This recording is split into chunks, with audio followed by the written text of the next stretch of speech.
Voilà, bonjour à tous. Je m'appelle Povilas Alexandravicius et je vous salue tous de Lituanie, de Vilnius. Voilà. Vilnius, je crois que c'est là où vous serez tous invités pour le prochain colloque de notre projet sur le bergsonisme global.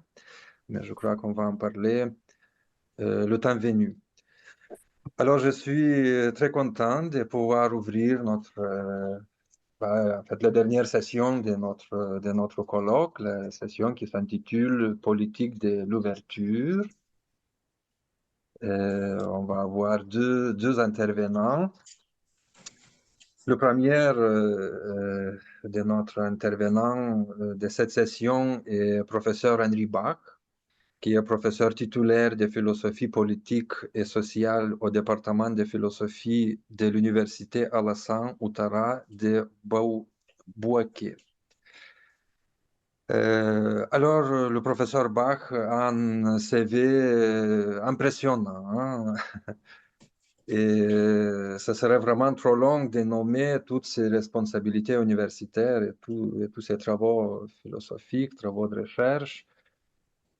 Je vais en nommer quelques-uns quand même. Le professeur Bach, il était directeur du cabinet du président de l'université, directeur du contrôle de gestion et de la gouvernance, mais aussi chercheur invité à l'Université d'Ottawa et à l'Université de Toulouse-le-Mirail. Il est enseignant missionnaire à l'Université de Lomé au Togo et à l'Université d'Abomey-Calavi au Bénin. Il est auteur de 28 publications scientifiques parues dans des revues scientifiques nationales et internationales et de 3 ouvrages collectifs. Professeur Bach anime aussi la vie des revues scientifiques nationales et internationales à titre de membre du comité scientifique. J'aimerais souligner que le professeur Henri Bach, en 2017, a reçu le prix d'excellence du président de la République du meilleur enseignant-chercheur du Côte d'Ivoire. Il a été élevé au rang de chevalier de l'Ordre de l'Éducation nationale de Côte d'Ivoire en 2018. Les recherches du professeur Bach portent essentiellement sur l'éthique et les droits de l'homme. Il travaille sur la pensée de Bergson depuis longtemps, puisqu'il avait écrit la thèse intitulée La problématique de l'universalité des droits de l'homme à partir de Bergson. La conférence qu'il va nous donner maintenant est la continuation de ses travaux et s'intitule Les droits de l'homme dans l'étau du clos et de l'ouvert, penser l'entre-ouverture d'un paradigme politique à partir de Bergson. Donc, monsieur le professeur Bach, la parole est à vous.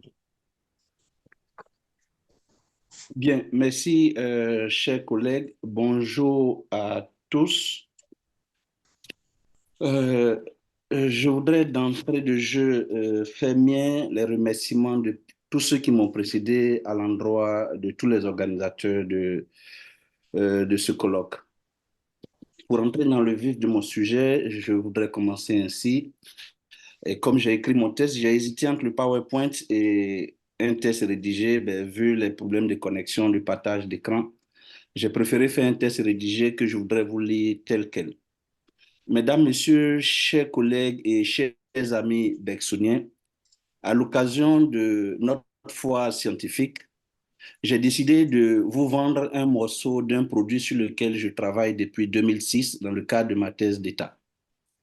J'avoue que proposer son produit sur un marché comme le nôtre, après que de grandes figures ou des mystiques du bergsonisme comme Worms, Ndiomwele et Diagne, pour ne citer que ceux-là, ne soient déjà passés et présenté leurs produits, nous condamne inévitablement à avoir une conscience complexée. Mais comme dans tout marché, il y a toujours un client pour chacun, je reste persuadé que mon marché ou que mon produit trouvera un preneur.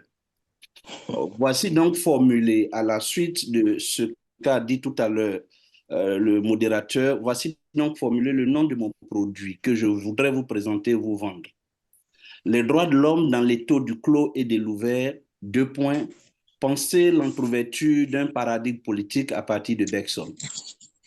En effet, être bergsonien, écrivait Yankelevich, ne serait pas redire ce que Bergson a dit, mais faire comme Bergson a fait en toute solitude et en toute innocence. C'est donc ce mouvement pour aller plus loin, j'emprunte l'expression à Merleau-Ponty, propre à toute philosophie intuitive que je voudrais entreprendre ici. Quelles sont mes motivations en entreprenant ce mouvement? Elles sont essentiellement de deux ordres. L'une est scientifique et l'autre est sociopolitique. Du point de vue scientifique, Bergson est généralement connu par nombre de spécialistes et historiens de la philosophie sur bien d'autres terrains, mais pas en tant que philosophe politique. Certains critiques de sa philosophie lui reprochent même de n'avoir pas proposé une archéologie ou une eschatologie du pouvoir politique. Et donc, Bergson ne serait pas philosophe politique. De mon point de vue, que l'on se tourne vers ce qu'il a fait ou comme du côté de ce qu'il a dit, il existe une philosophie politique dans la pensée bergsonienne et cette philosophie politique est nourrie par la métaphysique. En effet, dans une pensée de la durée qui appréhende les choses non pas du point de vue de la quantité, mais du point de vue de leur qualité, le nombre de pages consacrées au sujet de la politique n'importe pas pour dire qu'il n'y a pas de philosophie politique chez Bergson. Je suis arrivé à cette intuition qu'il y a chez cet auteur une philosophie politique et plus particulièrement une philosophie des droits de l'homme. Tel est le point scientifique de départ de ma communication. Au niveau sociopolitique, les droits de l'homme sont dans une impasse. D'un côté, sont proclamés dans divers textes légaux un nombre croissant de droits civils, politiques, sociaux, économiques, culturels, qui constituent dans l'histoire de l'humanité l'affirmation la plus achevée de la croyance de l'homme en sa propre dignité. Pourtant, d'un autre côté, ces mêmes droits deviennent des idéaux utopiques dans la mesure où ils sont systématiquement enfreints par des groupes sociaux et par des gouvernements. En clair, l'écart entre l'idée et le fait ou la pratique des droits de l'homme est aujourd'hui grand. La problématique qui se dégage de ce constat est donc celle de savoir comment comprendre ce fait. Qu'est-ce qui fonde en raison la situation des droits de l'homme? Cette situation des droits de l'homme est-elle en soi pathologique ou normale? Derrière ces motivations et cette problématique, l'objectif de mon propos est ici clair. Il s'agit pour moi de faire comprendre et de fonder en raison, à partir de la pensée politique de Bergson, l'ambivalence des droits de l'homme. Ce que je vise ici, c'est qu'on se mette d'accord que la situation politique des droits de l'homme ne soit pas autrement qu'ambivalente. Cette ambivalence que je vais non seulement expliquer, mais justifier, constitue le cœur de mon propos. Pour atteindre cet objectif et justifier cette thèse, je mobilise essentiellement deux méthodes, l'intuition et l'approche critique. La première, c'est-à-dire l'intuition, me permet de sympathiser avec la pensée bergsonienne, de la féconder, voire de la prolonger. Quant à la seconde méthode, c'est-à-dire l'approche critique, elle me permettra d'examiner la situation des droits de l'homme dans la sphère politique. À l'aide de ces méthodes, chers amis, j'obtiens le résultat suivant qui constitue la thèse majeure que je défends. Cette thèse est la suivante. Les droits de l'homme, ce paradigme de la politique contemporaine, se trouvent dans une situation ambivalente, au point où leur idéa affecté, non pas leur idéal est comme en crise. Alors que l'idée des droits de l'homme, c'est-à-dire leur esprit, s'inscrit dans l'ouvert de l'humanité, nous invitant à aimer et à respecter l'humanité en l'homme, leur objet, ou si vous voulez, leur corps, est installé dans le clos sous la manœuvre de l'intelligence calculatrice et spatialisante dont l'homme ne peut se soustraire radicalement. Dit en des termes autres, n'attendons pas des droits de l'homme que leur situation politique soit autre que celle d'une entrouverture entre les calculs intelligents du clos et l'élan d'amour mystique de l'ouvert. Je voudrais, pour vous en convaincre, vous parler brièvement d'abord de l'ouverture des droits de l'homme par amour. Cette ouverture constitue pour Bergson l'essence même des droits de l'homme et me conduit au premier moment, c'est-à-dire première partie de cet argument, puisqu'il me faut bien exposer, défendre cette thèse, sinon j'aurais déjà pu m'arrêter là et dire que des gens ont parlé des mystiques, on a parlé de l'amour. Il me fallait peut-être juste à ce niveau de mon propos dire en quoi les droits de l'homme sont dans l'amour. Première partie donc, l'ouverture des droits de l'homme par l'amour. Face à la crise de son époque, Bergson propose deux solutions: la régulation ou la révolution morale. Si la première met l'accent sur le pouvoir des sanctions des institutions politiques, la seconde nous ouvre à l'amour créatif. Telle est la lecture politique des deux sources lorsque Bergson y opère la distinction entre la société close et la société ouverte. Si la première nous dispose à vivre comme la fourmi dans la fourmilière, quelqu'un a exposé là-dessus lors de la première journée, la seconde veut nous convertir à l'amour. La société ouverte est l'œuvre des mystiques et héros. La vie mythique, généralement connue pour sa dimension morale, est au fondement de la pensée politique de Bergson. C'est cette vie qui se charge de la transformation des conditions de vie de l'homme. Autrement dit, elle a une visée politique dont les droits de l'homme constituent un enjeu majeur. À l'image de la morale ouverte, le but principal des droits de l'homme est d'initier tous les humains à l'amour. C'est pourquoi ils sont religieux et d'essence évangélique. Je parle des droits de l'homme. Chez Bergson, la religion puise ses racines dans une sorte d'amour. Chez Bergson, la religion puise ses racines dans une sorte d'amour qui est sans préférence, sans exclusion et même sans objet. Il appelle cet amour ouvert le mysticisme. Le rôle de la religion est de cristalliser ou de consolider le mysticisme. C'est dire que les droits de l'homme représentent pour Bergson les incarnations les plus complètes de l'aspiration à l'ouverture. C'est en ce sens qu'il dira qu'ils ont en commun avec le christianisme le fait que les deux cherchent à ouvrir ce qui est clos et à ramener le groupe à l'humanité. Pour y arriver, une seule voie s'offre à nous. Faire naître en chacun et en tous un état d'âme. Si cet état d'âme est d'abord l'affaire du mystique, qui rend possible dans la pensée de Bergson la traduction politique de la morale ouverte en une action politique et juridique, voire institutionnelle précise, il existerait donc chez Bergson une pensée des droits de l'homme et de la démocratie. Les droits de l'homme et la démocratie qu'il apporte ne servent en réalité qu'à initier tous les humains ou à les inviter à l'amour ouvert. C'est parce que l'amour est le moteur des droits de l'homme, de la démocratie, laquelle affirme la fraternité, que Bergson dira que la démocratie elle-même est d'essence évangélique. La dignité humaine et l'idée d'une famille humaine, au cœur du paradigme des droits de l'homme, ne sont que vapeur de mots si elles excluent l'amour de l'autre. Comment expliquer alors les difficultés à mettre en œuvre un tel amour dans notre vie quotidienne et plus particulièrement dans nos institutions dont l'État constitue le sommet? En d'autres termes, pourquoi les droits de l'homme sont-ils en ballottage dans la société des hommes? Répondre à cette question, mesdames, messieurs, me conduit à expliquer, dans le deuxième et dernier moment de mon exposé, à expliquer, à fonder en raison l'entrouverture des droits de l'homme tels qu'ils sont portés par la démocratie. Deuxième et dernier chapitre de mon propos, clôture et entrouverture des droits de l'homme. En fait, il y a le mystique et il y a les autres hommes.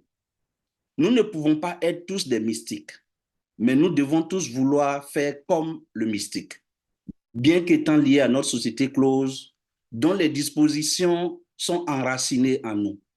C'est tout le sens de l'entrouverture de nos actions. La société close est le règne du multiple en son sens quantitatif.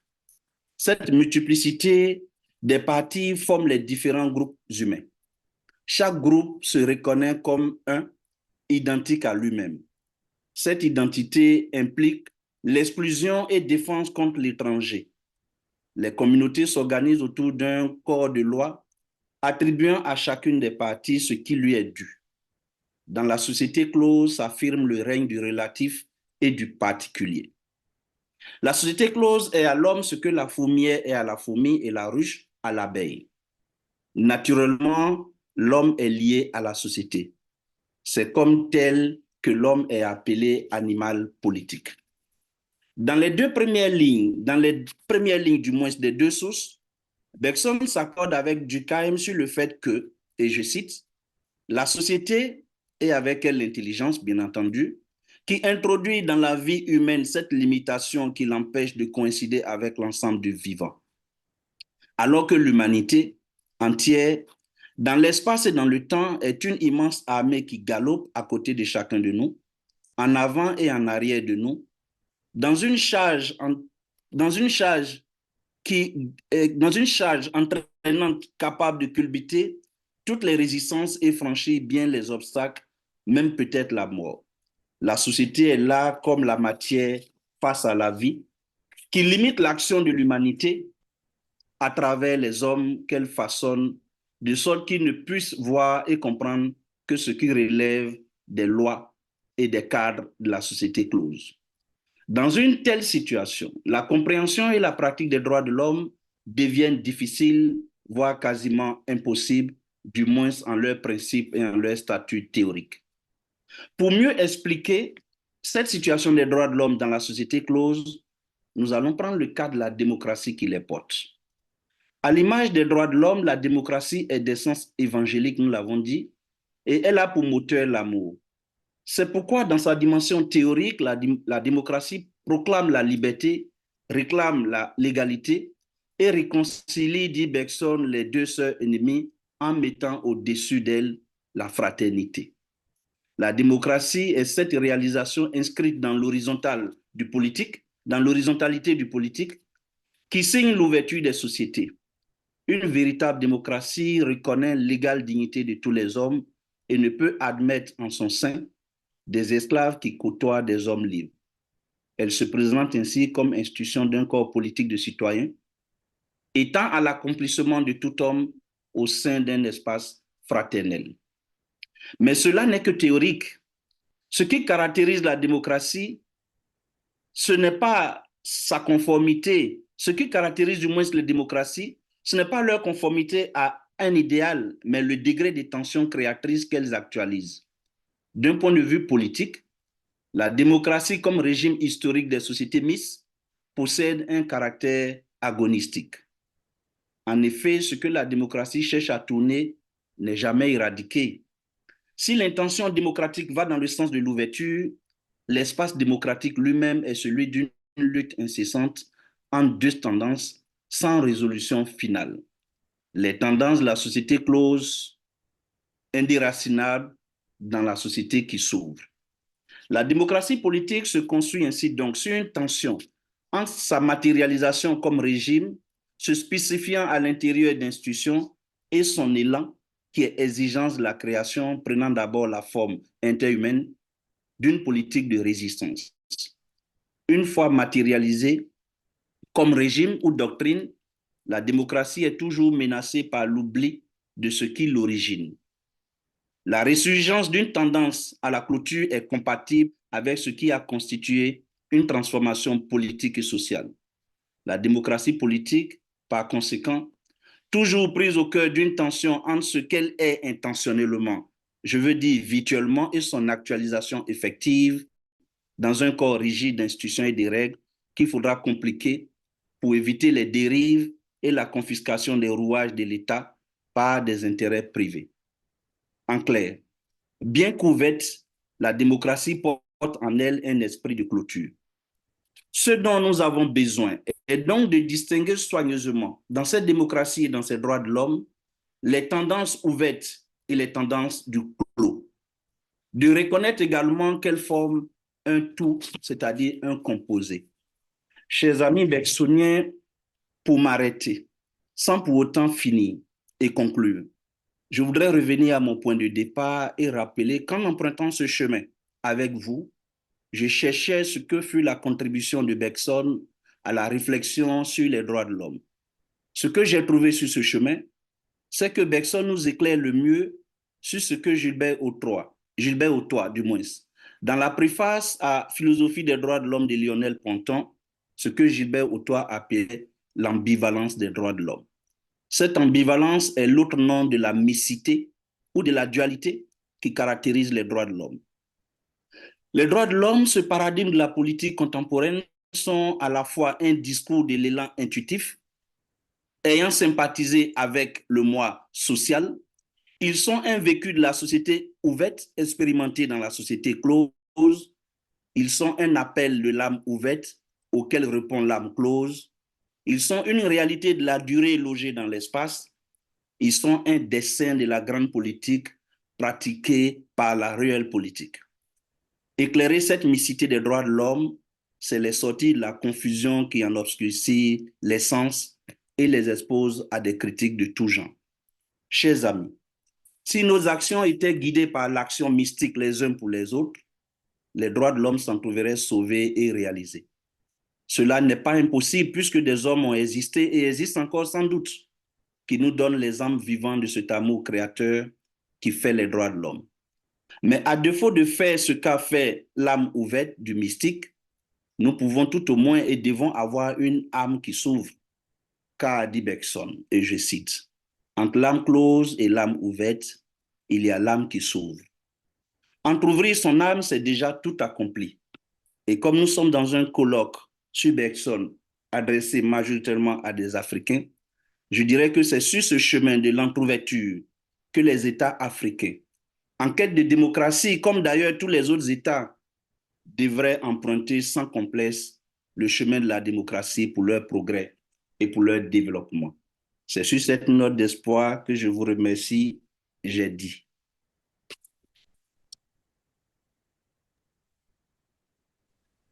Merci beaucoup, professeur Henry Bach, pour votre exposé très fondamental, je dirais, qui a très bien mis en évidence cette tension entre le clos et l'ouvert, la tension dans laquelle se trouvent les droits de l'homme. Je crois que maintenant on va avoir un temps de discussion. J'ai vu déjà les mains s'élever. La problématique est brûlante, je dirais. Mais bon, je vais tout de suite accorder la parole à ceux qui souhaitent poser les questions. Donc, je vois Katerina, la main est levée, et les autres, s'il vous plaît, levez aussi vos mains virtuelles, voire physiques, pour que je les vois. Katerina, s'il vous plaît, proposez votre question. Merci, Pavilas. Merci, Monsieur Riba, pour votre exposé. En effet essentiel, qui touche à un thème qui m'a toujours interrogé beaucoup en lisant les deux sources et que j'ai vu bien mis en lumière dans votre argument. Et c'est le moment où vous avez parlé d'une entroouverture de la personne, quelque chose qui part aussi de l'individu dans le passage du clos à l'ouvert. Et je me demande donc quel est le poids du social et de l'individuel dans ce bascule, dans ce passage. Merci beaucoup. OK, merci. Je réponds directement.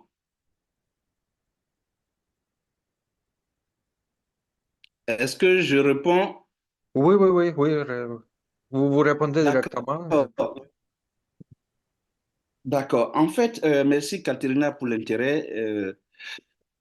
Tout part de la morale bergsonienne. Vous voyez, les mystiques dont on a parlé depuis la première journée jusqu'à aujourd'hui sont des individualités exceptionnelles. Mais ces individualités exceptionnelles, dit Bergson, ont cette particularité d'entraîner avec elles, sans même demander, le reste du corps social. Contrairement donc à ce social qui est un clos qui est enfermé sur lui, les individualités viennent ouvrir le social à l'humanité.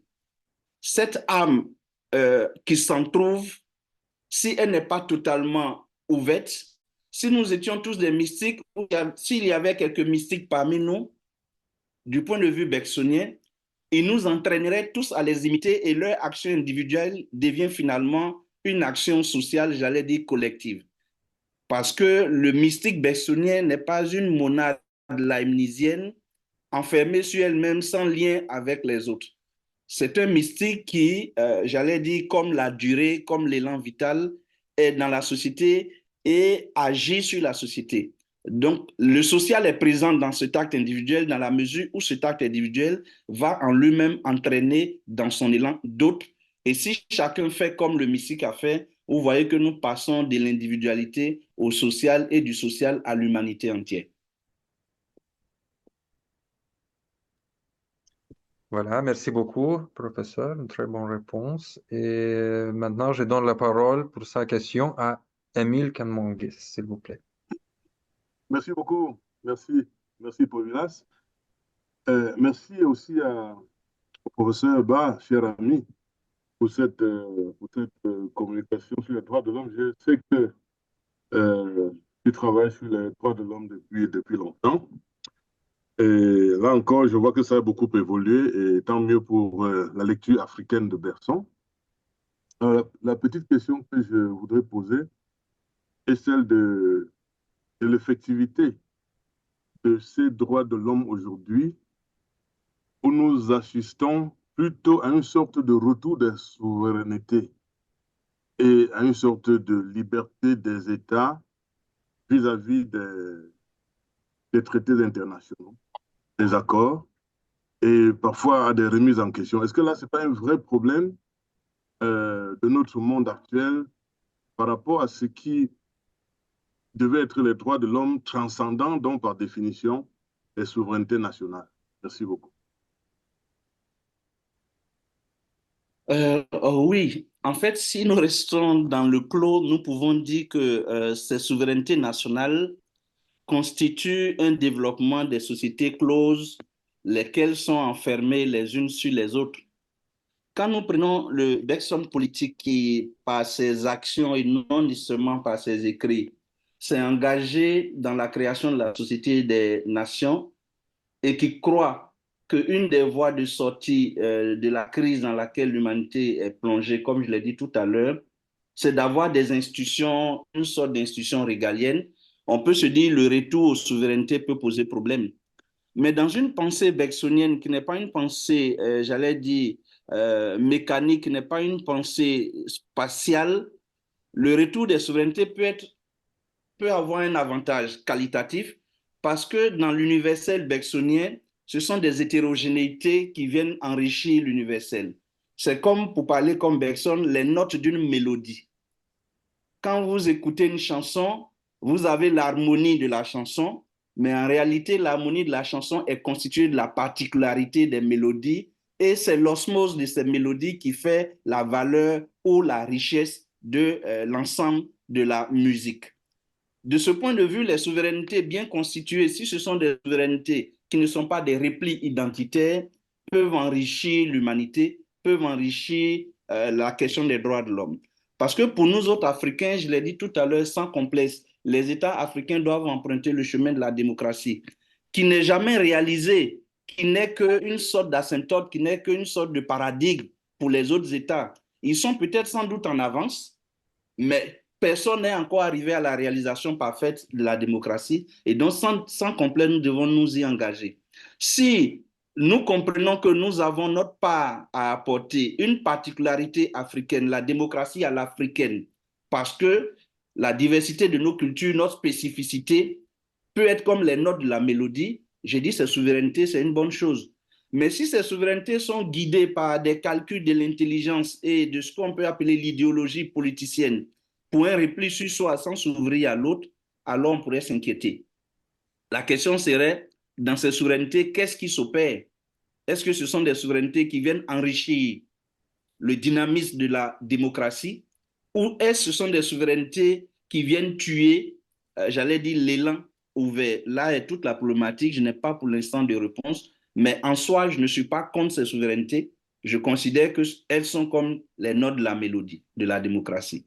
Mais si ces souverainetés sont le clos qui se raffermit et qui se durcit, alors il y a problème et on pourrait se demander à quand cette humanité est bergsonienne. Et le professeur Ndio Molé disait la dernière fois, quand je lui demandais est-ce que la frénésie technicienne ne nous fait pas peur? Est-ce qu'on pourra revenir encore à l'élan mystique avec la frénésie technicienne? Il a dit on ne sait pas encore. Donc, de mon point de vue, je ne saurais répondre si cette souveraineté tue la marche de la démocratie, mais si ce sont les notes de la mélodie de la démocratie, tant mieux. Merci, merci, prof. Merci, frère. Merci beaucoup.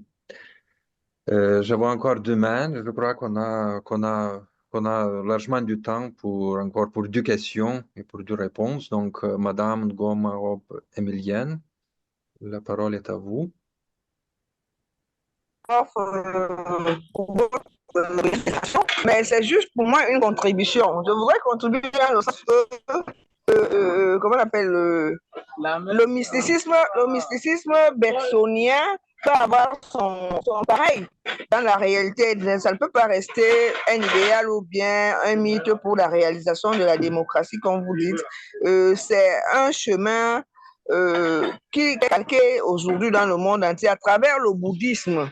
Le bouddhisme de Nichiren Daishonin, celui du Japon, où il y a une philosophie d'ouverture entière, d'ouverture large et entière pour tout le monde pour atteindre ce qu'ils appellent dans leur jargon la vérité, qui est cette espèce d'élan de héros.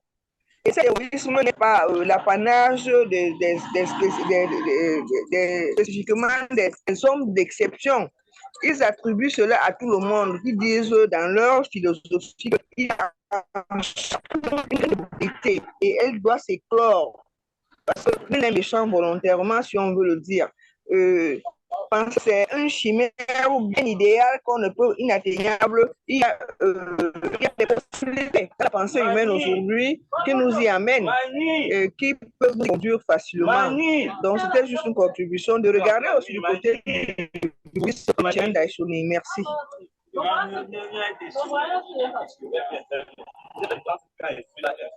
Oui, professeur Bach, vous avez compris la réponse, il y avait un peu de bruit, mais...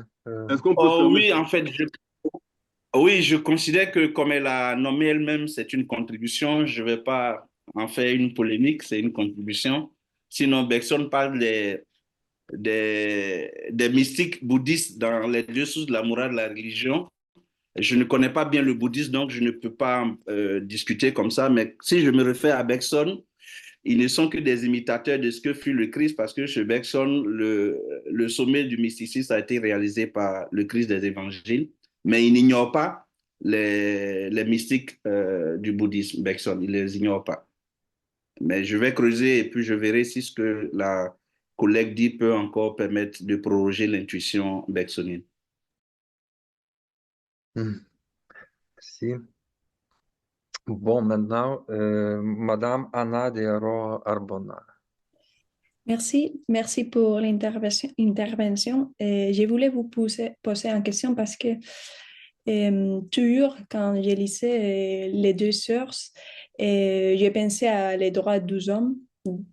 Mais il me reste cette objection que je n'arrive pas à solutionner peut-être parce que les droits des hommes sont des catégories abstraites. Donc, il y a un problème pour la possibilité qu'il embrasse toute l'hétérogénéité ou la particularité de chaque peuple. En fait, on voit qu'actuellement dans le monde, c'est difficile d'avoir un accord pour savoir quels sont exactement les droits humains essentiels qu'on doit respecter, non? Parce qu'il y a différentes visions. Donc, oui, ça, c'est ma question. Voilà, merci beaucoup pour votre question. Moi aussi, j'avais envie de poser une question parallèle ou pareille sur le conflit éventuel des différents droits de l'homme. Question essentielle qui dépend aussi de la situation des diverses nations, je crois. Voilà, donc, si vous pouvez répondre, cher professeur Bach, à cette... Oui, merci. J'aborde la question du conflit pour commencer par là, justement dans ma thèse d'État, et je parle de certains conflits tels que ceux entre les libéraux et les socialistes, entre les tiers-mondistes et l'Occident, avec tout ce qu'on regroupe dans les tiers-mondistes, avec le monde arabe, le monde africain. ce que j'appelle les hétérogénéités des cultures juridiques. Pour dépasser ces conflits et pour aller vers le réel, il faut revenir à ce que j'appelle l'idée même des droits de l'homme ou la spiritualité des droits de l'homme. Je reprends, j'ai dit pour transcender ce conflit, pour dépasser ces conflits et la dimension abstraite, il faut aller vers l'idée des droits de l'homme ou ce que j'appelle la spiritualité des droits de l'homme. Dans cette spiritualité des droits de l'homme, et je suis défenseur d'une thèse selon laquelle la politique, la philosophie politique, surtout celle des droits de l'homme, elle est nourrie par la métaphysique. Sans un soubassement métaphysique, quand on parle des droits de l'homme comme des choses factuelles nécessairement, on ne saurait les comprendre et les percevoir. Parce que qui est l'homme des droits de l'homme? Est-ce que l'homme des droits de l'homme, c'est le blanc, c'est le noir, c'est le jaune? Est-ce que l'homme des droits de l'homme, c'est celui de telle ou telle culture? Pourtant, nous disons l'homme tout court. Quand je vous dis homme, il ne vous revient pas à l'esprit une boîte d'allumettes, il ne vous revient pas à l'esprit un train, une voiture, vous voyez l'homme. Regardez nos visages ici, nos couleurs, nos teints, regardez nos âges, regardez nos cultures. Pour autant que nous sommes divers, quand nous nous voyons ici, personne ne voit un animal. Chacun voit un homme, en chacun un homme. Mais où est cet homme en réalité? Ça pose la question de la spiritualité, de la métaphysique. Et les droits de l'homme, pour dépasser ce conflit, il faut aller dans cette idée, dans cette spiritualité. Cette spiritualité, c'est quoi? C'est l'amour de l'autre homme. Quand vous voyez l'amour de l'autre homme, que je sois sur le plan du libéralisme, si je suis animé véritablement par cet amour, je suis obligé de vous donner l'exemple du Christ. Bergson même rencontre le Christ. Quand il cherche celui qui est allé plus loin dans le mysticisme, il rencontre le Christ. Quand vous lisez la vie du Christ et que vous mettez de côté tout ce qui peut être obscur et religieux, vous rencontrez quelqu'un qui aime d'un amour sans objet et dont l'amour n'a pas un objet précis, si ce n'est l'humain, et même au-delà de l'humain, même les choses. Si vous aimez l'homme comme le mystique aime l'homme, la question du libéralisme ne se pose pas à vous. Si vous aimez l'homme comme le Christ a aimé l'homme, la question des cultures ne se pose pas à vous. Parce qu'il y a un passage de la Bible où les rois mages sont venus de l'Orient.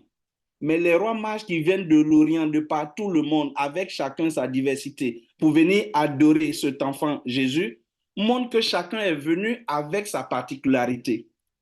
Et moi qui suis chrétien catholique, mais en même temps philosophe des droits de l'homme, quand le dimanche, le jour de la célébration de cette expérience des rois mages, on nous demande à l'église que chacun vienne avec son habit, j'adore véritablement cette partie parce que ce jour-là, chacun porte les habits de sa culture pour venir et on dit c'est comme ça que le message du Christ est.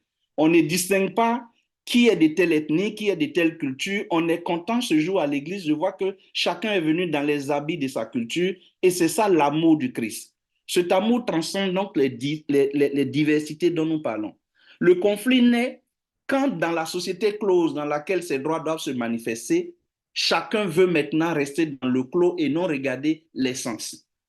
Et c'est pourquoi le message biblique, excusez-moi de prêcher comme si j'étais un pasteur ou un prêtre, mais c'est Bergson qui m'oblige à le faire parce qu'il rencontre le Christ. Le message biblique, au-delà de tout ce qu'on peut dire, ce message nous dit « aime ton prochain comme toi-même ». Il ne faut pas jeûner, ne va pas à l'église, ne considère pas la Vierge Marie, fais tout ce que tu as à faire toi-même, mais aime ton prochain comme toi-même. Vous voyez, celui qui a compris ce message de l'amour du prochain comme lui-même a transcendé toutes les contradictions que nous pouvons trouver au niveau des Écritures saintes et qui peuvent freiner notre ardeur mystique. Et donc, effectivement, ils sont abstraits, madame, parce qu'ils ne sont pas encore totalement réalisés si ce n'est pas le mystique. Donc, pour nous, ils sont abstraits, mais nous ne devons pas dire parce qu'ils sont abstraits, ils sont impossibles. Parce que, comme je l'ai dit tout à l'heure dans ma conclusion, et c'est Bergson d'ailleurs qui le dit, des hommes ont existé qui ont fait l'expérience de cet amour. Et d'ailleurs, cet amour, à lire bien Bergson, il n'apparaît pas seulement dans les deux sources de la morale et de la religion. Nous en faisons là l'expérience sociale, morale et même politique, mais depuis les données immédiates, en passant par l'évolution créatrice, la durée qui se répand et qui est une durée créatrice que rien ne freine, cette durée ne fait que traduire l'élan d'amour. L'élan vital n'est rien d'autre que l'élan d'amour. Quand il traverse la matière, il crée et il dépose sur son passage tout ce qu'il rencontre, qu'il façonne, qu'il crée. Ce n'est rien d'autre que l'amour, mais c'est l'amour mystique de l'élan vital. Donc cet amour-là, il ne il ne fait pas de distinction. Il ne fait pas de distinction. Et donc, de mon point de vue, c'est la dimension métaphysique des droits de l'homme que vous abordez en parlant de leur côté abstrait. Et lorsqu'on veut alors les enraciner dans la matière, on est obligé de rencontrer ces difficultés parce que la matière, l'espace spatialise. Et je l'ai dit dans ma conclusion tout à l'heure, j'ai dit le discours des droits de l'homme, c'est le discours de l'ouvert que le clos veut pratiquer. C'est le discours de la durée qui vient se loger dans l'espace. Quand la durée vient se loger dans l'espace, vous convenez que les divisions alors vont se poser là où la durée elle-même n'est pas divisible. Bon, on pourrait presque terminer avec cette vraiment très très belle réponse du professeur Bach, réponse très inspirante et qui nous invite bien évidemment à réfléchir encore et encore sur notre situation concrète. Et oui, mais je vois encore en fait une question de Monsieur Batman. Donc je crois qu'on va lui permettre de poser. Ce sera la dernière question de cette partie de la session. Donc, Monsieur Batman, si vous nous attendez, vous pouvez poser votre question.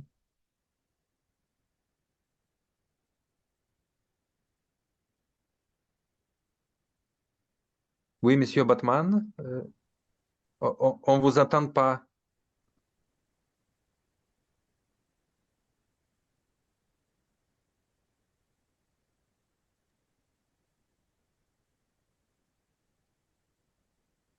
Bon, je crois qu'il y a la difficulté parce que votre son il est ouvert sur nos ordinateurs, mais peut-être qu'il est fermé, votre son sur votre ordinateur. Regardez bien, non?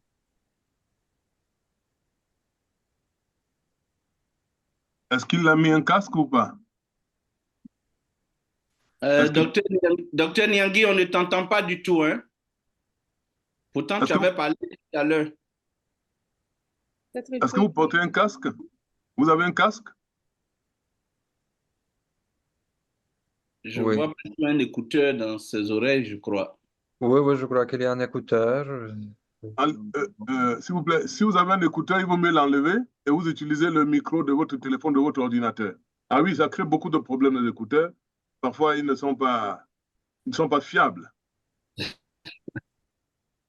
Pourtant, il avait parlé tout à l'heure. Oui, peut-être qu'il n'avait pas d'écouteur en ce moment-là. Oui. Déconnectez l'écouteur et dites quelque chose pour qu'on s'assure que...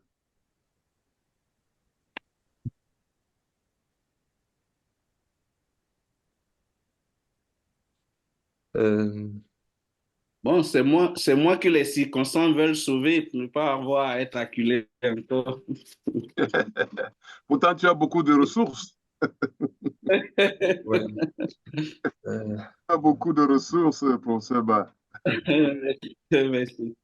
Dans tous les cas, Batman Nyangui, il s'appelle Nyangui en fait. Il est ici avec moi à l'université Alassane Ouattara. Alors, tu lui C'est un de demanderas mes pour... collaborateurs. S'il a tu posé lui sa demanderas question, on pourquoi... l'apprendra.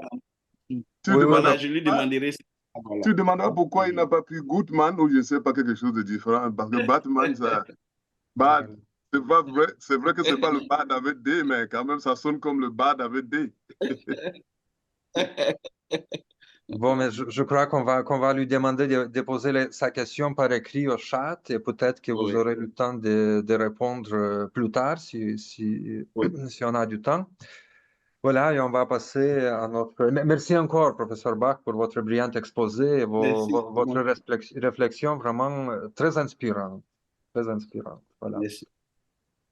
Et on va passer à la seconde partie de notre session, la seconde intervention qui sera faite par Ana de Aro Arbona, qui nous vient de l'Espagne. Elle est en troisième année de doctorat à l'Université pontificale de Comillas à Madrid, en co-tutelle avec l'Institut catholique de Toulouse. Le sujet de sa thèse est la nouveauté et l'altérité dans la pensée d'Henri Bergson. Voilà, alors j'aimerais souligner aussi qu'avant ses études en philosophie, Ana de Haro Arbona avait étudié le droit à l'Université Complutense de Madrid et obtenu son diplôme pour un travail de mémoire portant sur le droit international concernant le blasphème. Donc, on voit bien que dans la recherche d'Anna Aroar-Bona, on voit bien qu'il y a la jonction entre la philosophie et le droit. Et cela, effectivement, ça intéresse beaucoup le projet bergsonien de la société, je crois. Voilà. Donc, la conférence qu'on va entendre s'intitule Pour une politique du présent, quelle temporalité pour une société ouverte? Voilà, donc chère Anna, la parole est à vous. Merci pour l'introduction et aussi je voudrais remercier les organisateurs, en particulier Madame Catherine Saint-Piquet ici et aussi le professeur Kemogne qui l'était aussi. Avant de tout, je voudrais m'excuser pour mon français et j'espère qu'il ne soit pas un obstacle insurmontable. Et ce que je vais faire, c'est partager l'écran et comme ça, ce que j'ai lu, vous pouvez le lire aussi. Je crois que c'est la meilleure manière pour... Je ne sais pas si vous... D'accord. Un moment. Je commence. En 1932, les desserts de la morale et de la religion ont été publiés après une longue attente du public français pour le développement du bergsonisme dans les domaines de la morale. Cet ouvrage arrive, comme il a été déjà mentionné dans les exposés précédents, après la Première Guerre mondiale et dans une période de tension latente précédant la Seconde Guerre mondiale. Dans ce contexte, l'ouvrage soulève une question bien précise. Existe-t-il une possibilité de moralité qui englobe l'ensemble de l'humanité? L'intérêt pratique de la question pour l'auteur peut être saisi si l'on se souvient qu'en 1917, Bergson discutait avec Wilson et avec le général House de la possibilité de créer quelque chose de semblable à ce qui deviendra la Société des Nations. Et qu'à la fin de la Première Guerre mondiale, il a consacré du temps et d'efforts à encourager les initiatives transnationales qui pourraient cimenter la paix fragile qui avait été signée. Ces deux faits montrent que bien que la réflexion de Bergson sur une morale universelle soit formulée en termes métaphysiques, il connaissait l'enjeu politique de la question. C'est pourquoi, pour rendre justice à cet ouvrage, il est nécessaire d'étudier le réalisme de ces propositions et de ne pas négliger les éléments qui sont parfois considérés comme des préférences personnelles de l'auteur, comme a été dit aussi la semaine dernière. Le point de départ de les deux sortes de la morale et la religion est de rejeter l'idée kantienne selon laquelle une morale universelle peut être atteinte par les raisons pures.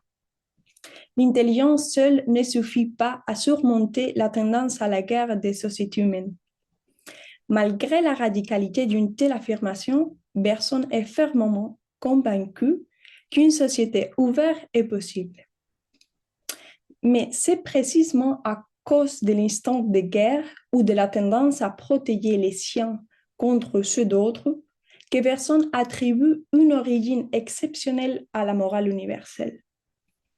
Cette origine, il ne l'imagine pas, il ne la construit pas, il l'identifie historiquement, suivant ainsi la méthodologie qui les caractérise. C'est alors que l'ouvrage prend une tournure inattendue et présente la figure des mystiques comme l'origine des nouvelles formes de morale, de religion et de politique. Cette approche, qui rompt avec la tradition philosophique moderne, ne s'éloigne pas de ce que Bergson avait présenté dans ses ouvrages précédents. Ce qui est particulièrement frappant, ce sont les aspects de la mystique qui sont anticipés dans les premiers chapitres de l'essai sur les données immédiates de la conscience. Je souhaite souligner deux points fondamentaux dans la relation entre ce qui allait être son premier ouvrage philosophique et les desserts. La première est l'importance des sentiments profonds en tant que mode de connaissance et véhicule de la nouveauté. Le second, c'est la pertinence de la durée dans ces approches morales et politiques. À partir de ces deux éléments de liaison, je voudrais reprendre quelques idées du versionnisme qui équissent une politique de la nouveauté ou une politique du présent. À cette fin, j'ai divisé l'intervention en trois parties. La première, l'efficacité transformatrice des sentiments profonds. La deuxième, suggérer la seule voie possible. La troisième, la nouveauté en politique. Je commence avec le premier point, l'efficacité transformative des sentiments profonds. Comme on l'a déjà dit, Bergson rejette la possibilité qu'une morale universelle puisse être reconstruite sur la base de l'application d'un principe neutre et abstrait. Il n'est pas nécessaire de spéculer excessivement pour savoir pourquoi. Une simple lecture critique de notre histoire récente suffit pour constater qu'une telle pratique est, ou mieux, indifférente ou très typique de chaque peuple, et au pire, elle implique une violence à l'égard de la richesse des particularités. Bergson, grand défenseur de la multiplicité, de l'hétérogénéité et de l'infinité des nuances du réel, ne pouvait pas être d'accord avec une telle attitude. La faiblesse de cette approche repose sur sa stérilité. La violence sur les particuliers à laquelle conduit l'abstraction est le fruit de son incapacité à embrasser les sociétés concrètes et les coutumes de chaque peuple. D'où peut donc surgir une société ouverte à tout. Ce que la raison froide ne parvient pas à faire émerge, selon l'académique, de la main d'une émotion profonde, l'amour.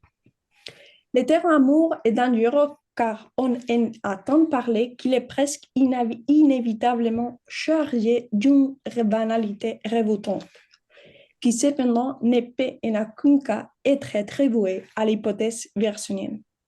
L'exposé du professeur Diouf est une excellente illustration de la profondeur que le terme a pour Bergson.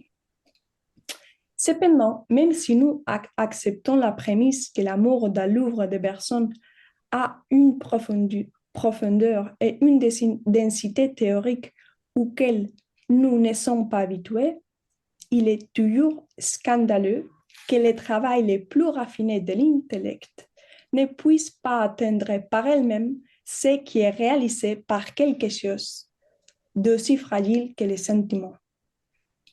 C'est là que réside l'audace de la démarche de Bergson, déjà perceptible dans l'essai. Mais que voient les Français dans les émotions, et en particulier dans l'amour, pour en faire l'ingrédient fondamental de la plus haute forme de morale? Tout au long de son œuvre, la pertinence des sentiments profonds avait déjà été anticipée.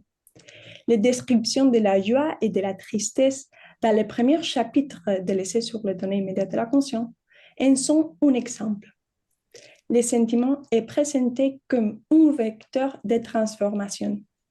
Selon son intensité, la conscience de soi sera modifiée d'une manière ou d'une autre, soit plus superficiellement ou plus profondément, mais modifiée de toute façon.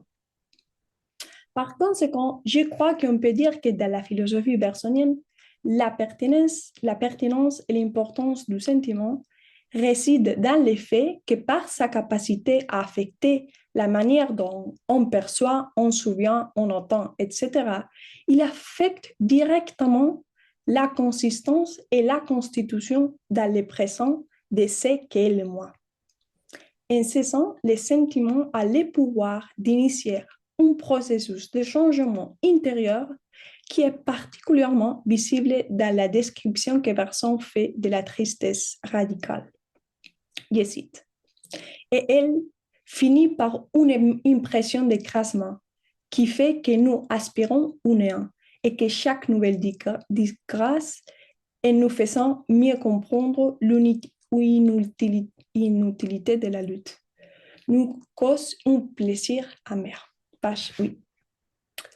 La capacité tout simplement à introduire un processus de transformation du moi est le fondement qui permet à Bergson d'affirmer que l'origine d'une morale universelle est dans l'amour. Seul un changement dans les structures profondes du moi permet de surmonter et de transcender l'instinct de guerre. À cet égard, les sentiments est le vecteur idéal en raison des deux aspects qui les caractérisent. Le premier est son intériorité. Les sentiments affectent le moi intérieurement, dans ses profondeurs. La pertinence de ces aspects apparaît dans la différence avec l'obligation sociale. Pour Bergson, la morale naturelle apparaît articulée par des pressions extérieures ou sujets, des devoirs familiaux ou sociaux qui répondent aux besoins d'un groupe et que les moi assument et adoptent tout au long de son histoire. Bergson les compare à des habitudes acquises et par ça ne veut pas leur donner des connotations négatives.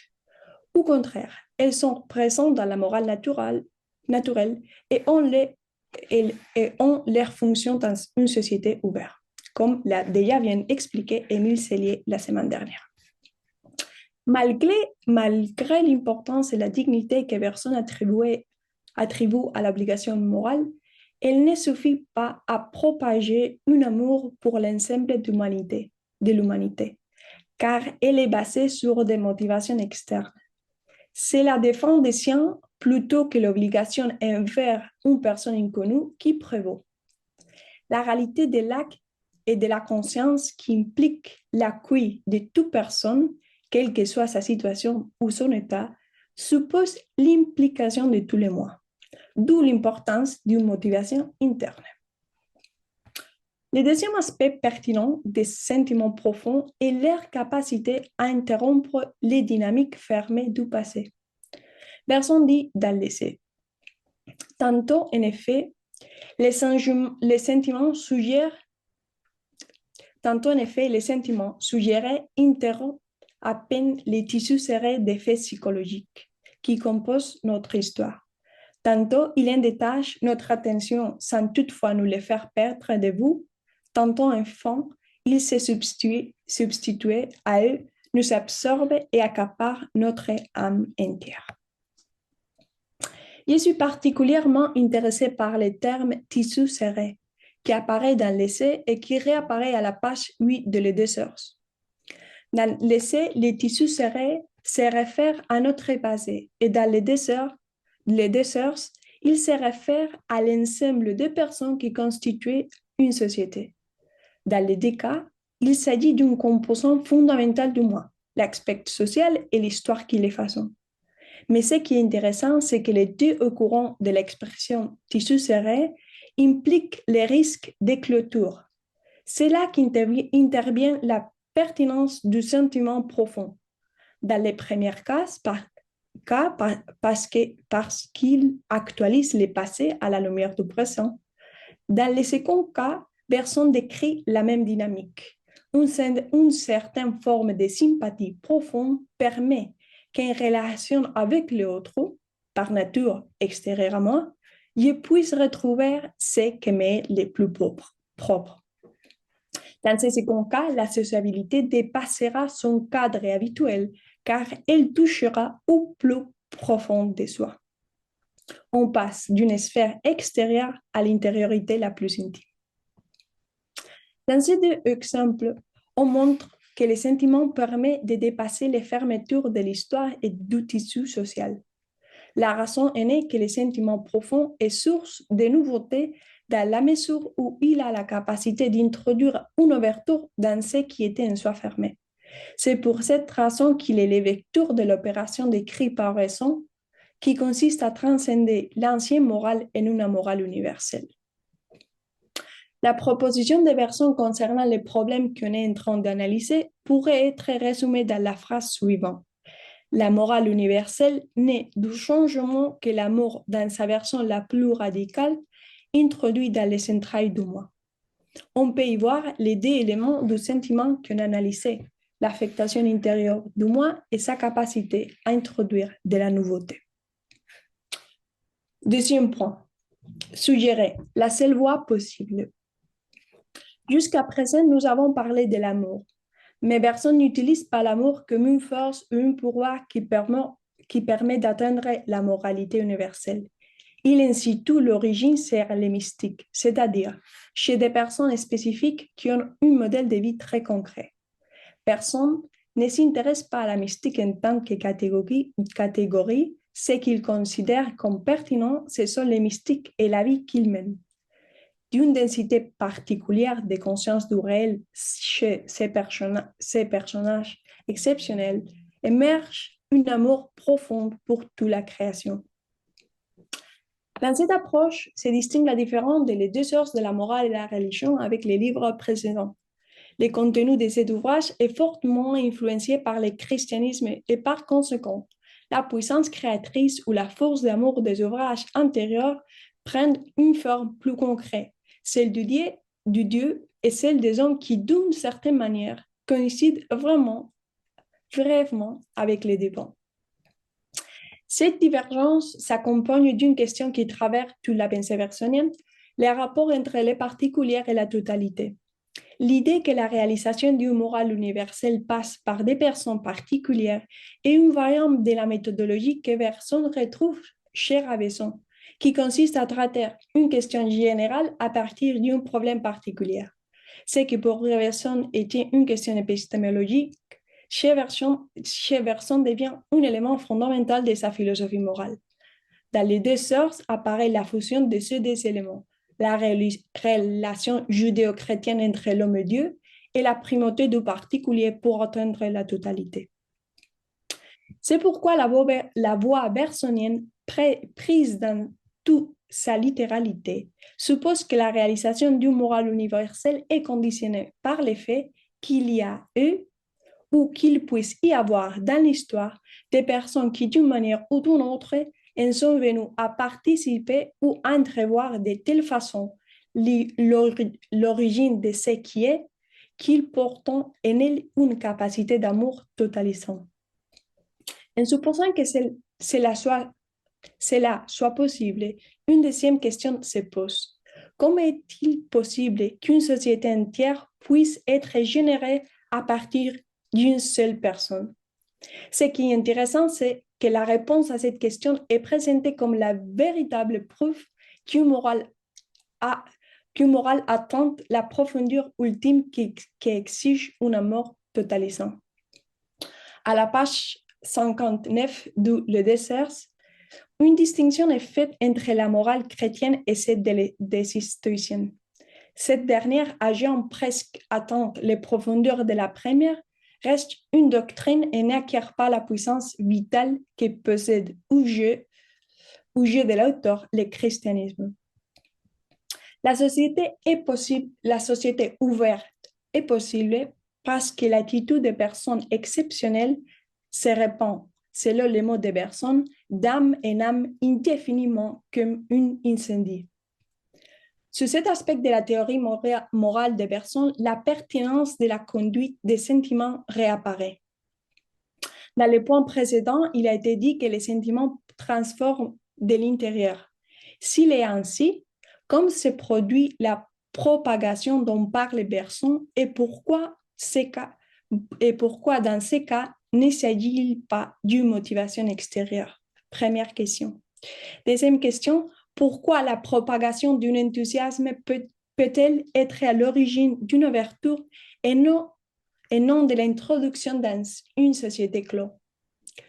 On peut considérer à cet égard les phénomènes des sectes comme un groupe clos qui acquiert souvent des adeptes par voie de manipulation émotionnelle. La clé de ces deux questions réside, je crois, dans un mot qui figurait déjà dans l'une des citations de l'essai sur les données immédiates de la conscience. Suggérer. La mode de vie du mystique a un attrait suggestif. Ce mot est fondamental pour comprendre les modèles de politique que Bergson propose dans cet ouvrage. La propagation d'un amour totalisant, selon l'auteur, ne consiste pas en une imposition par le haut de certaines valeurs, même les plus positives. C'est plutôt par voie d'inspiration. L'efficacité de la traite du modèle de vie mystique proposé par Bergson repose sur le fait que l'attitude existentielle du mystique, par sa vérité, a la capacité de produire un écho dans les profondeurs du moi. La vie du mystique qui m'y est extérieure appelle à quelque chose qui était déjà en moi. En ce sens, le changement s'opère en moi, même si elle est suscitée par quelqu'un d'extérieur. D'où l'importance et le rôle fondamental de la liberté. Bergson dit dans la page 36 du Le Deux Sources, à vrai dire, elle n'introduit pas ses sentiments en nous, elle nous introduit plutôt en eux, comme des passants qu'on pousserait en danse. Ainsi procèdent les initiateurs et morales. La vie a pour eux de résonner des sentiments insoupçonnés, comme si elle pouvait leur donner une nouvelle symphonie. Ils nous font entrer avec eux dans cette musique pour que nous la traduisons en mouvement. Fin de citation. Cette dernière citation nous amène au troisième point, la nouveauté en politique. Bergson établit une similitude entre les initiateurs de la morale universelle et les artistes, tous deux étant des prophètes d'une nouvelle façon de comprendre le monde. On a déjà parlé beaucoup de ça ce matin. Cette relation entre l'artiste et le mystique renvoie à l'expérience esthétique. En effet, dans le bergsonisme, la possibilité d'une société ouverte, c'est-à-dire d'un nouveau modèle politique, repose sur une expérience très proche de l'expérience esthétique, avec toutes les conséquences qui en découlent. La première d'entre elles est que la propagation dont j'ai parlé plus tôt s'est faite de personne à personne, de même qu'il n'existe pas d'art de masse et qu'il ne peut y avoir qu'un ensemble de personnes individuelles qui participent à une expérience esthétique donnée, qui, malgré ces similitudes, aura des tonalités et des accents différents pour chacune d'entre elles. De même, la suggestion de vivre un amour totalisant atteint chaque personne individuellement et sous des formes différentes. Cette dynamique qui peut être admise calmement dans l'art est cependant plus problématique dans la sphère politique. Le deuxième élément qui rapproche l'expérience esthétique de l'expérience vitale génératrice d'une morale universelle est son caractère éphémère, ou, en d'autres termes, la nécessité d'une actualisation constante pour la maintenir en vie. La propagation dans certaines sociétés d'une morale universelle peut se traduire par l'établissement des lois, d'institutions et de structures politiques qui la soutiennent. Mais, à différence d'une morale naturelle, celle-ci ne suffisant pas à elle seule à maintenir l'attention idéale qui consiste à embrasser l'ensemble de l'humanité. Ainsi, dès que les membres d'une telle société cessent de faire l'expérience d'une amour totalisant, ils reviennent à une morale naturelle dans laquelle il n'y a pas de place pour l'étranger. La fugacité et la stricte individualité de l'expérience vitale de l'amour totalisant semblent une recette désastreuse pour fonder une nouvelle manière de faire de la politique. Mais étant stricte, c'est la seule manière qui puisse rendre justice au terme des politiques du présent. Peut-être faudrait-il se demander si un tel modèle politique a un sens, ou, en poussant la question jusqu'à ses conséquences ultimes, si l'approche bergsonienne de la réalisation d'une morale universelle n'est pas vouée à l'échec dès le départ, car on ne peut pas construire un édifice avec des fondations aussi faibles. À mon avis, il n'est pas encore possible de porter un jugement définitif sur la question, car il manque à cette équation un élément fondamental de la compréhension du présent. Pour Bergson, le présent n'est pas une fugacité d'instants discontinus, mais la conscience du moi configurée par un rapport entre ce qui la constitue déjà et une ouverture structurelle qui l'actualise continuellement. Le présent est, en ce sens, le lieu où la nouveauté est possible parce qu'il est configuré comme une tension continue, est constante entre deux termes, la mémoire et l'ouverture. Sans mémoire, le présent serait une simple variation et il n'y aura ni évolution, ni progrès, ni histoire.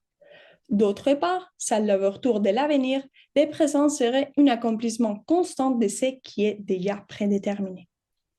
En ce sens, on pourra dire que la durée consiste à réunir deux termes opposés sans résoudre leur caractère paradoxal. Ce qui est intéressant dans cette approche pour la question qui nous occupe, c'est que cette même structure apparaît dans les deux sens de la morale et la religion, sur la forme du binôme morale naturelle et morale universelle. Alors que la première représente les statiques, la seconde représente les dynamiques. Sans entrer dans toutes les conséquences de cette binôme, je vais y revenir pour voir comment il affecte une politique du présent. Selon ce qui a été dit jusqu'ici, un modèle politique qui permet d'accueillir l'ensemble de l'humanité ne peut pas consister à mettre en pratique la morale découverte par les mystiques. Entre d'autres raisons, parce qu'étant basée sur une expérience vitale, elle ne peut pas être reproduite dans une société entière, à moins que chaque individu qui la compose ne fasse passer l'expérience décrite, ce qui est peu probable. D'autre part, la nouvelle politique ne peut pas non plus consister en un cadre de règles et de droits tirés de l'expérience mystique. On reviendra à le point de départ parce que ça signifie d'utiliser des principes universels abstraits. À cet égard, il est intéressant de reprendre l'image de la spirale utilisée par Bergson dans les remarques finales. La spirale est construite par la force d'attraction de deux pôles opposés. Entre eux, il existe une tension non résolue qui oriente la trajectoire de la spirale.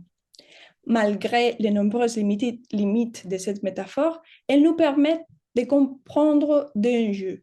La première est que la société ouverte parfaite n'est pas un modèle de société atteignable, mais plutôt un idéal à atteindre.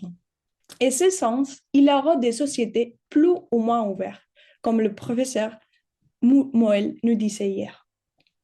La seconde est que le modèle politique d'une société qui tend vers l'ouverture avance entre la morale naturelle et la morale universelle, les deux pôles. Au bout de ces deux aspects de l'image proposée par Bergson, on peut comprendre pourquoi une politique du présent, c'est-à-dire une politique qui favorise l'ouverture à toute l'humanité, se configure dans la double tâche d'une systématisation et d'une institutionnalisation des fruits de la morale universelle et dans une attention rigoureuse à son actualisation constante à partir de l'expérience actuelle de l'amour totalisant décrit par Bergson. C'est-à-dire qu'elle implique un modèle politique qui se conserve uniquement s'il est subordonné à une nouveauté continue qui vient bloquer l'instinct de violence.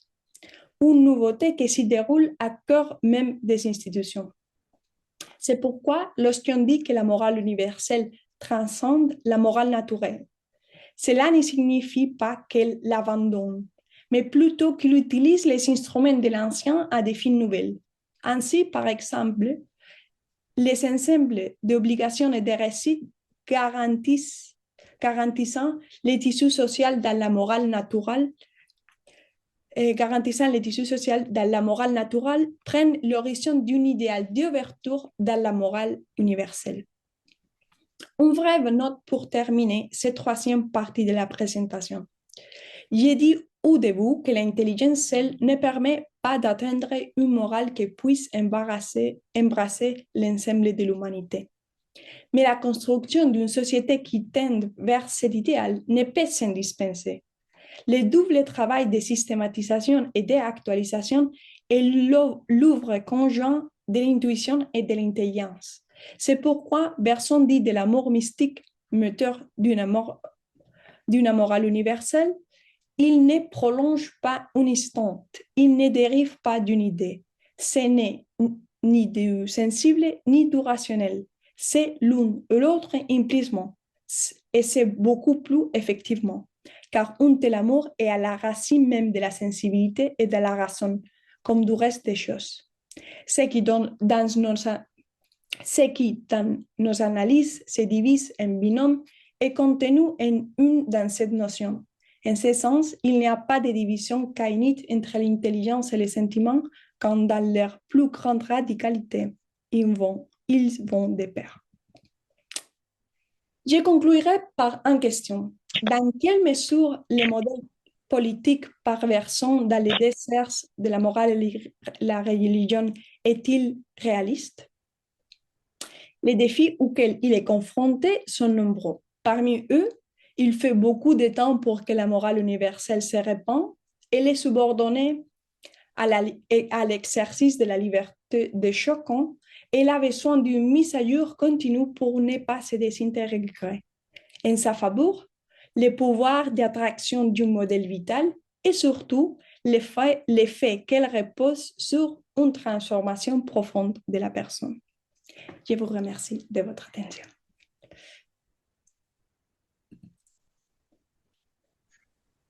Merci beaucoup, chère Anna Liaro Arbona, pour votre magnifique exposé que j'ai trouvé très bien construit, mais aussi très subtil. Vous avez expliqué quelques notions bergsoniennes, mais de façon, bon, je dirais, exquise, très subtile. Votre exposé qui, à mes yeux, d'une certaine façon, est aussi un peu un résumé de tout le colloque, hein. Vous avez cité beaucoup d'autres exposants, hein.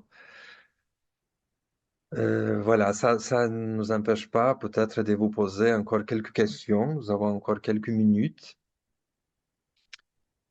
Est-ce qu'il y aurait les questions dans la salle? Levez vos mains, s'il vous plaît. J'arrive pas, excusez-moi, j'arrive pas à trouver les icônes Ah, de lever la main. ok, mais vous pouvez poser.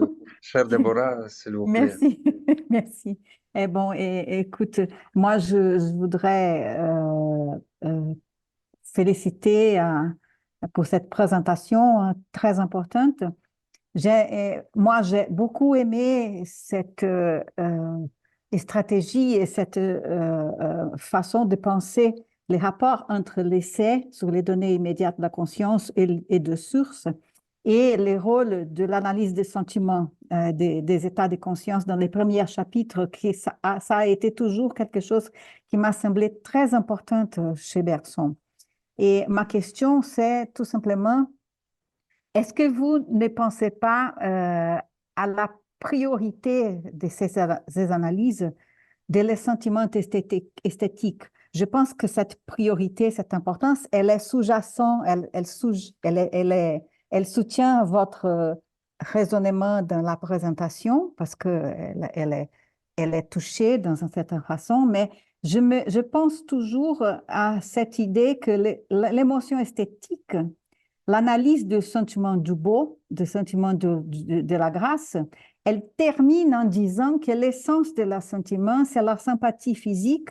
Et la sympathie physique, c'est le moment où se casse la barrière entre les consciences. C'est-à-dire, et même Bergson, il dit là, à un moment, bon, tout l'état de conscience a une participation de l'émotion esthétique. C'est-à-dire, l'émotion esthétique, elle est un peu la base, même l'effort, il dit même l'effort. Et donc, ma question, elle est un peu vague, ouverte, mais parce que Bergson, il nous donne des indications. Son œuvre est très synthétique, c'est-à-dire qu'il nous donne des indications, il suggère peut-être, et là, il faut continuer. Et c'est ça qu'on fait hein, quand on étudie Bergson et qu'on essaye de penser à partir de ce qu'il a écrit.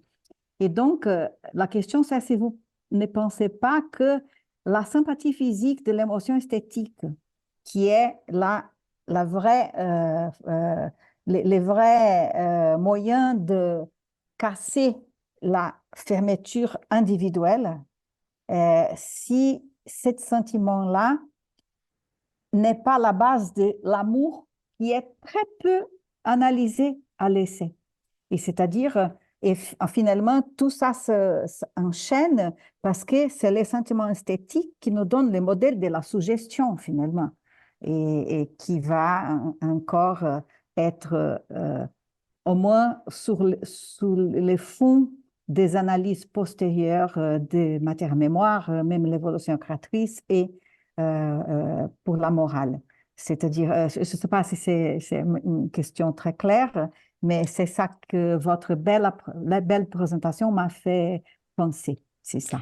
Merci. Merci beaucoup pour la question parce que ce matin, en fait, quand on parlait de l'esthétique, je me disais, je ne sais pas s'il il faudrait dire que cette expérience à l'origine de la morale universelle, c'est une expérience esthétique. Donc, pas dire c'est semblable, mais c'est esthétique. Et, peut-être il faisait le dire parce que les aspects qu'il a, c'est vrai que donc si on dit que ça c'est l'origine de la morale universelle, c'est une expérience esthétique, et donc, on dit que l'esthétique, c'est une chose beaucoup plus grande. Donc, c'est pas uniquement quelque chose de... On remplit de beaucoup plus de significations. Non, mais je suis tout d'accord avec... En fait, je suis aussi la joie et la tristesse parce que dans les textes de l'essai, et c'est plus clair la transformation, même si je pense qu'il y a deux autres sentiments qui sont beaucoup plus importants pour ces processus qu'on a déjà parlé. OK, merci. Je rajoute tout simplement que Bergson affirme à la fin de l'analyse du sentiment de la graciosité, de la grâce, que la sympathie physique, c'est la base de la sympathie morale, la pitié, etc. Donc, c'est ça pour moi la chose qui est significative. Mais merci bien. Oui, merci Déborah pour votre réflexion très pénétrante et merci Anna pour excellente réponse. Et alors, la parole est à Émile. Alors, vous pouvez poser votre question. Merci, Povilas. Merci, Anna, pour cette lecture, pour cette interprétation qui s'est enrichie au fil du colloque de votre grande attention par rapport aux exposés qui vous ont précédés.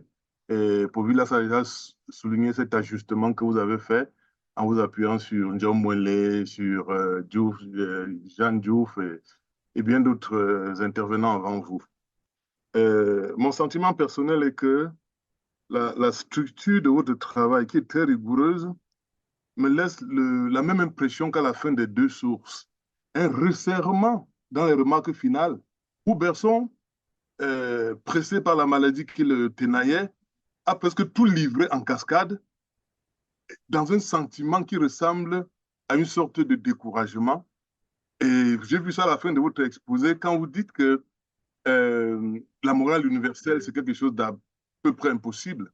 Et mais justement, est-ce que pour cette morale universelle, il ne faudrait pas une sorte de droit commun, c'est-à-dire une plateforme commune entre les États, les sociétés, pour qu'on puisse parler d'une morale universelle? Est-ce que vous ne pensez pas, j'insiste beaucoup sur cette notion que vous avez beaucoup manipulée, la morale universelle, mais à la fin de votre exposé, vous semblez dire à peu près comme Bergson que c'est quelque chose qu'on voit, mais qui est presque impossible pour nous.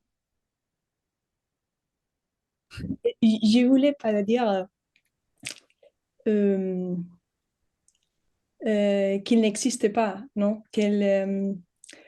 Parce que c'est vrai que la morale universelle, je crois que c'est quelque chose d'effectif. Donc, ce que je voulais dire, c'est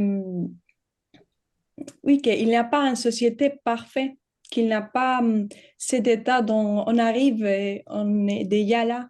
Et donc, c'est pour ça que j'ai fait j'ai mis d'avant toutes les objections et pour dire si on peut dire que les raisons pour parler d'une morale universelle sont suffisantes pour, je ne sais pas, pour lutter pour un monde plus juste et avec une vraie ouverture, non? Donc, oui, même si oui, je ne peux pas dire, et l'État a déjà dit beaucoup, qu'il y a une société parfaite. Parce que le moment qu'on dit il y a une société parfaite, il n'y a pas plus possibilité de nouveauté. Et la possibilité de l'ouverture, c'est jusqu'à une nouveauté constante. C'est ça que je voulais dire. Je ne sais pas si... Merci. Merci pour votre réponse. Hmm. Merci. Alors, la suite, c'est la question de Jean Diouf.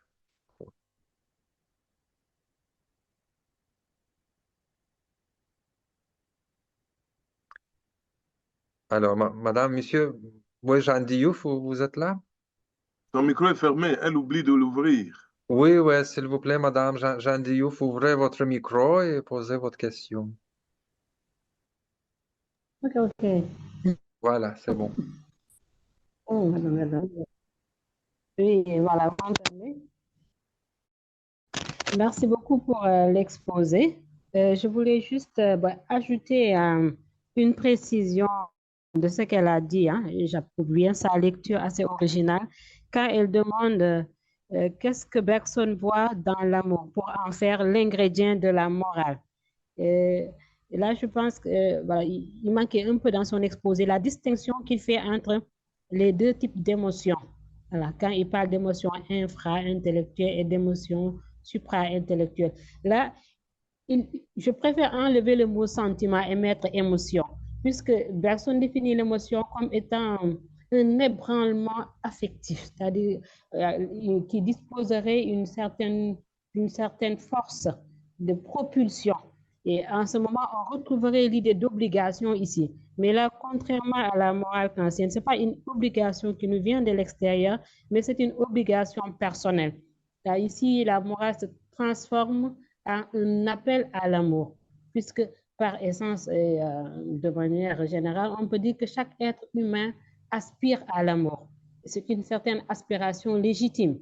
Et là, on est dans le sens premier du mot amour. Quand le philosophe parle de l'amour, ce n'est pas ce simple sentiment romantique, c'est plus profond. Et là, il faut revoir revisiter, si vous voulez, l'influence plotinienne de Bergson. Quand Plotin définit l'amour comme étant ce principe d'ouverture qui attire les hypostases. Je pense que c'est cet héritage qui éclaire davantage la force de l'amour que Bergson propose dans cette émotion supra-intellectuelle qui est capable de transformer. Cette émotion qui transforme, cette idée de transformation qui permet de l'ouverture à l'universel. Voilà, comme vous l'avez dit tout à l'heure, vous l'avez bien saisi lors de mes propos. Cet amour qui a une force morale. C'est pourquoi on peut en faire un fondement moral chez Bergson. Mais c'est cette force, si vous voulez, cette puissance qu'il faut un peu révisiter quand il définit l'amour comme une émotion, les notions d'émotion qu'il utilise le plus souvent que le mot sentiment dans son corpus, en tout cas dans les deux sources de la morale et de la religion. Moi, c'est juste une proposition, hein, voilà. J'aurais enlevé le mot sentiment que vous utilisez, mais mettez émotion et revisitez comment Bergson définit cette émotion. On voit mieux, voilà, cette puissance morale qui est contenue dans le mot là. Voilà, je vous remercie. Merci. Oui, merci Madame Diouf. Est-ce que Anna, vous voulez réagir à cette proposition? C'est bon? Je crois que oui, c'est une très, très bonne proposition. Effectivement, et nous avons aussi les questions de Isahi Fuyita. Oui, merci, Provilas. Alors, merci Anna pour cette belle conférence. Ce qui m'a intéressé, c'était votre usage de suggérer, suggestion dans ce que vous appelez la politique du présent. Alors ici, peut-être je rejoindrai la question précédente, c'est-à-dire entre la distinction entre les deux sentiments, les deux émotions. L'une, c'est une émotion qui simplement agite, mais d'autres, un sentiment, une émotion plus profonde qui ébranle l'âme même. Et dans la suggestion, on peut distinguer peut-être les deux niveaux, c'est-à-dire suggestion, par exemple, de type propagande, ça aussi, parce que ça passe pas par la raison, ça passe par les sentiments, par les émotions. En voie de propagande, ça agit sur l'inconscient, par exemple la propagande nazie, par exemple. Donc, il faudrait des conditions épistémologiques pour déterminer la politique bergsonienne en utilisant donc la suggestion. Il faudrait distinguer les deux suggestions, peut-être. Alors, ça serait quoi la condition nécessaire pour distinguer les deux suggestions? Voilà, ça c'est ma question. Et je crois que c'est vrai qu'il y a deux modes d'utiliser les émotions et les sentiments. Il faut. Et c'est vrai que dans la propagande, c'est un exemple parfait, ou dans tous les moments actuels, et tous les populismes, et toutes ces choses qu'on voit. C'est pour ça, mais je crois que les mots suggestion, c'est uniquement pour les sentiments profonds. Pourquoi? Parce que suggestion, ça signifie qu'il réveille un écho qui est déjà en moi. Donc, je crois que les autres types des émotions, sentiments, sont quelque chose de superficiel, donc c'est pas une suggestion. Il n'a pas cette capacité de réveiller quelque chose qui est déjà en moi. Donc, je dirais que c'est une émotion extérieure. Je crois qu'on est toujours au niveau qu'on a parlé avant de l'obligation morale, sont des pressions extérieures. Mettre ces sentiments profonds, ces capacités d'appel, d'invitation, de suggestion, et toute une autre chose. Donc, je ne dirais pas deux types de suggestions, mais plutôt dire suggestion pour les sentiments profonds et une affectation superficielle de moi pour le reste des choses. Donc, c'est, comment dire, ça doit être une condition après coup, rétroactive, parce que dans le moment même, c'est assez difficile de distinguer, parce que je ne sais pas si c'est vraiment ça vient de l'extérieur ou ça fait un écho profond dans notre âme, etc. D'accord. Oui. Bon. OK. Merci. Merci Ben beaucoup. oui, c'est comme dans l'Évangile, l'arbre, on le connaîtra à partir de ses fruits, oui. Bon, je crois que les questions sont épuisées, le temps aussi. Excuse-moi, Oui, Pamela, s'il y a une question pour le professeur Bach, oui, tout à fait, je le vois bien, je le vois bien. Je crois que ce je ne sais serait pas si vous très... voulez Oui, profiter. c'est une excellente idée si professeur Bach faisait la clôture en fait de notre session en répondant à la dernière question qui a été posée par écrit dans le chat par le docteur Niengi. Est-ce que professeur Bach, oui? Oui, en fait, Nyangui veut savoir si les chefs d'État doivent faire preuve de supplément d'âme, s'ils doivent être ce mystique, c'est ça, si je comprends bien. Oui, c'est ça, oui. Bien, en fait, non, chez Bergson, ce n'est pas la manière platonicienne où le philosophe doit être roi, le roi doit être philosophe. Je ne pense pas que Bergson attribue au mystique une fonction nécessairement politique à la manière platonicienne.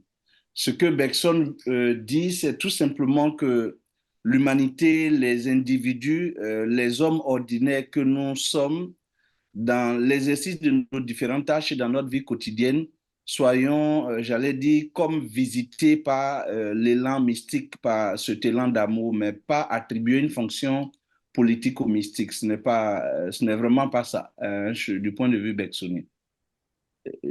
Pour faire court, voilà ce que je peux dire. Ce n'est pas une fonction politique, mais c'est plutôt une mission, j'allais dire encore mystique, une mission spirituelle, une mission, comme Nyangui lui-même le dit ici, une mission qui va consister de contagion, de telle sorte que chacun dans l'exercice de ses fonctions, qu'on soit politique, qu'on soit homme ordinaire, on soit animé du point de vue moral par cet élan d'amour.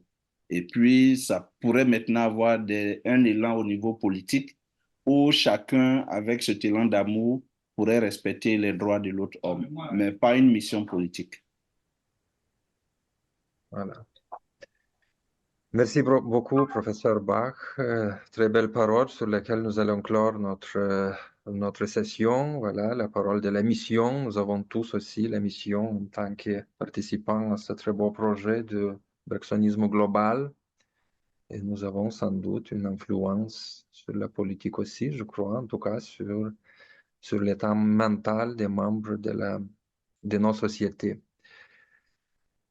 Voilà, merci à tous. Et avec ceci, je passe la parole à Katharina et à Émile.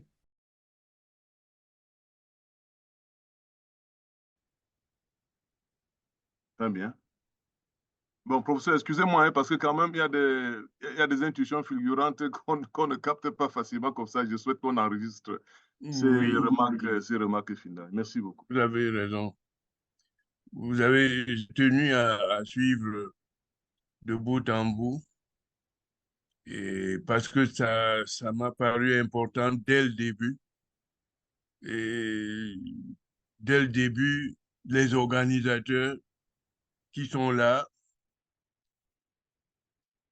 Katharina Zanfi depuis Paris, Émile Kemounié à Yaoundé, à mes côtés, plus près de moi. En tout cas, j'ai vu le grand travail qu'ils ont abattu depuis plus d'1 an. Hein.